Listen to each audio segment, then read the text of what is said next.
Kembali bersama kami di editorial Media Indonesia. Pemirsa, kita akan mulai menyapa penelpon kita pada pagi hari ini. Yang pertama ada Pak Edward dari Curug Bengkulu. Pak Edward, selamat pagi. Selamat pagi, Media Indonesia. Ya, selamat pagi Pak Kita Edward, silakan. bersyukur bahwa kita ini memang betul-betul ditakdirkan dengan negeri yang sangat subur dilintasi garis khatulistiwa. Dan apa yang disampaikan Presiden bahwa saat ini, di saat kita paling sulit, cuma yang tumbuh itu sektor agri pertanian. Nah, yang kita sesalkan, kalau era saya tahun 70-an dulu, ada sekolah vokasi yang khusus mencetak kader-kader pertanian untuk milenial, namanya SPMA. Sekarang sudah nggak ada. Saya nggak tahu kenapa pemerintah kurang perhatian ke sana. Sebagai contoh lagi, di daerah saya dulu adalah lumbung beras untuk Provinsi Bengkulu.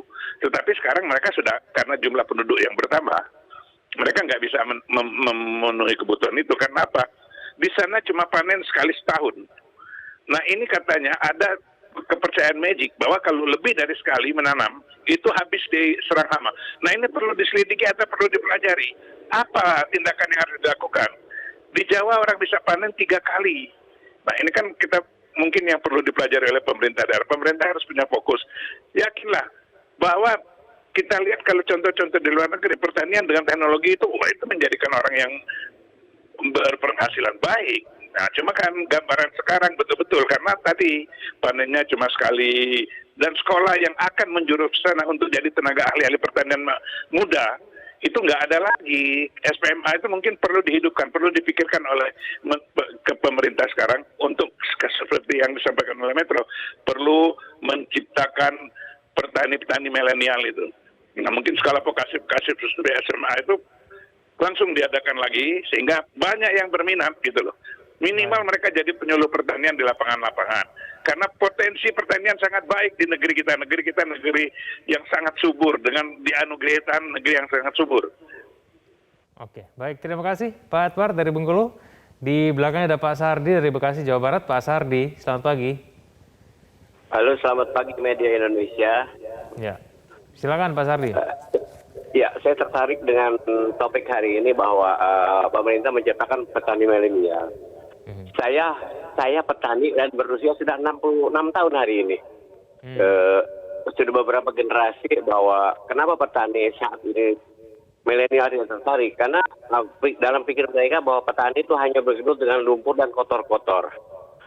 Kita tahu bahwa sebetulnya sektor pertanian itu kita contohkan saat reformasi 99. Negara hancur-hancuran, petani subur makmur. Hari ini saat pandemi juga sektor pertanian tetap bertahan. Dan bahkan sektor pertanian bisa menopang pekerja dari pekerja sektor industri yang dari pabrik-pabrik tarik ke petani. Ada beberapa kementerian yang terlibat di sektor pertanian. Yang pertama Kementerian Pertanian. Yang kedua infrastruktur harus diperhatikan. Yang ketiga BUMN. Karena terlibat semua. Pertanian itu bukan cuma bicara sawah dan padi. Bagaimana irigasi, bagaimana pemupukan, bagaimana pemasarannya, itu harus diperhatikan oleh pemerintah. Saat ini petani, kalau saya boleh sampaikan, menjerit, menangis. Sementara pemerintah menerbitkan peraturan tentang HET pupuk subsidi yang begitu mahal. Sementara harga panennya murah. Di pasaran hari ini jatuh harga petani.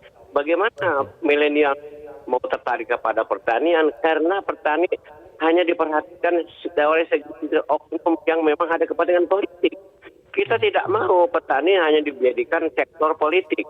Yang baik adalah saat zaman dulu, ketika saya masih muda, masih remaja. Setiap tahun pemerintah ada kelompok pencapir di TV-TV. Karena pemerintah memperhatikan itu, ada mapak cair kalau mau turun panen. Hari ini petani dibiarkan hidup sendiri. PPL di lapangan mereka tidak berfungsi, mereka tidak bekerja. Oke, baik. Terima kasih Pak Sardi dari Bekasi, Jawa Barat. Kami sudah menangkap poinnya, kita akan bahas dan berikan tanggapan terhadap pendapat Anda tadi. Kami akan kembali usai headline pada pukul 8 waktu Indonesia bagian Barat. Kembali bersama kami di editorial Media Indonesia. Mas Eko, tadi penelpon menyampaikan beberapa informasi ya. Paling tidak memang ada begitu banyak persoalan di sektor pertanian kita. Generasi muda kita tidak dimotivasi, tidak didorong untuk mencintai pertanian. Petani yang sudah ada sekarang pun begitu banyak kebijakan yang mungkin dinilai tidak adil begitu, tidak berpihak kepada para petani. Bisa tidak kemudian aturan-aturan ini, persoalan di sektor pertanian kita bisa dituntaskan dengan cepat sehingga kemudian petani milenial itu akhirnya kemudian bisa tercipta dengan banyak. Ya, ini sebetulnya tugas pemerintah dalam hari ini adalah Kementan ya. Jadi pemerintah ini harus menciptakan iklim di sektor pertanian yang menguntungkan, gitu ya kira-kira. Nah, petani harus jadi profesi yang menjanjikan atau menyejahterakan. Nah, kalau itu sudah ada, itu saya kira milenial pasti akan tertarik. Kalau enggak, jangan harap itu milenial beralih profesi misalkan ke pertanian, pasti akan ditinggalkan. Karena akan jauh dari mimpi mereka, harapan mereka untuk hidup lebih layak, ya kan.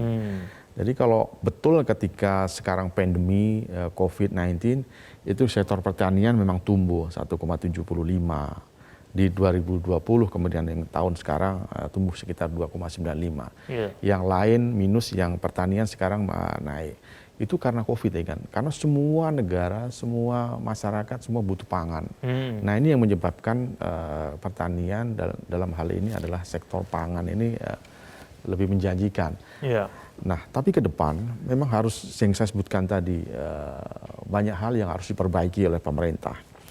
Kalau hanya berkutat di hulunya saja, saya kira tidak akan ada yang tertarik milenial bergerak di sana. Datang ke sawah, berkubang, lumpur, kemudian pulang dengan pakaian kotor, pasti akan nggak tertarik.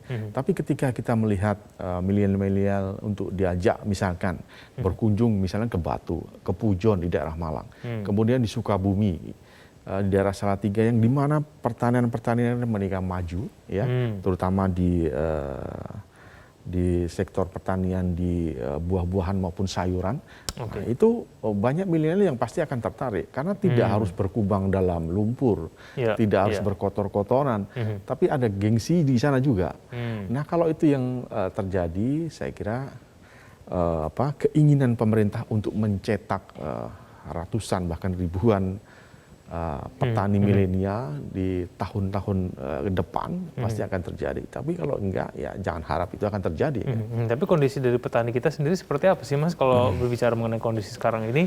Jangan-jangan mungkin karena melihat kondisi petani kita yang mungkin belum layak begitu ya, belum mendapatkan hidup yang layak secara rata-rata, ini juga membuat generasi muda kita melihat bahwa tidak ada daya tariknya begitu untuk menjadi petani. Bagaimana Mas? Ya kalau Anda hanya sebagai petani, apalagi hanya menjadi buruh tani gitu ya, datang ke sawah, kemudian gajian, bahkan kalau hitung-hitung per bulan, gajinya buruh tani itu lebih tinggi daripada Anda kalau bekerja di pabrik atau menjadi asisten rumah tangga. Nah ini yang membuat orang-orang, anak-anak muda nggak mau terjun ke bidang pertanian.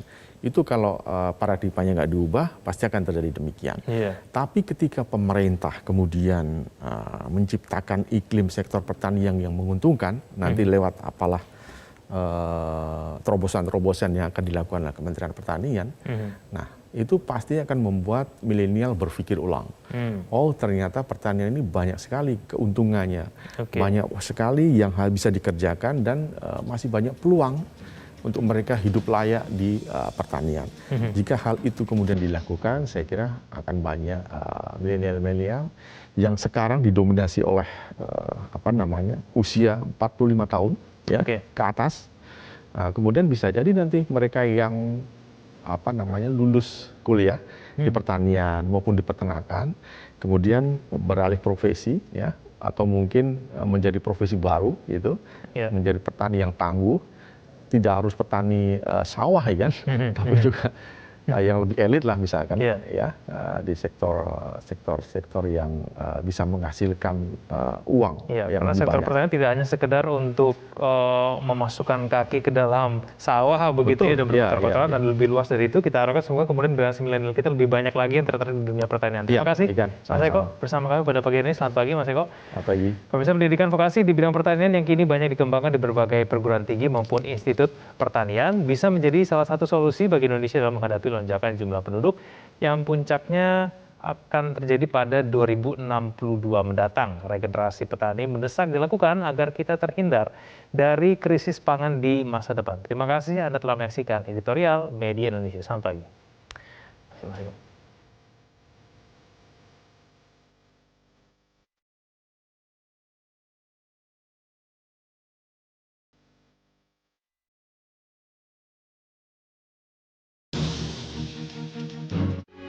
Metro TV.